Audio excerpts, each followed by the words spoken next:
Products. In this lecture, I will show you the product settings in Shopify. Okay, we have collections and products, but we're gonna do that in a later lecture. So, okay, right over here, I want you to navigate to products, and we will wait.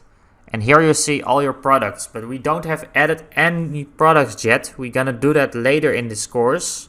I'm so excited to show you that. But we first need to know what products are and where they are. So they are here, yes. And under the product tab in transfers, you will see the suppliers transfers. So, and in the inventory, you will see how many stock you have. I'm also gonna show you that later back.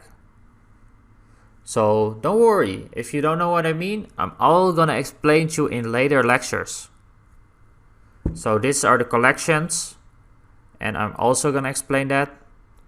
And gift cards, you can use gift cards to give people coupons or something else. So I want to thank you for watching, and I hope you enjoyed it, and I will see you soon.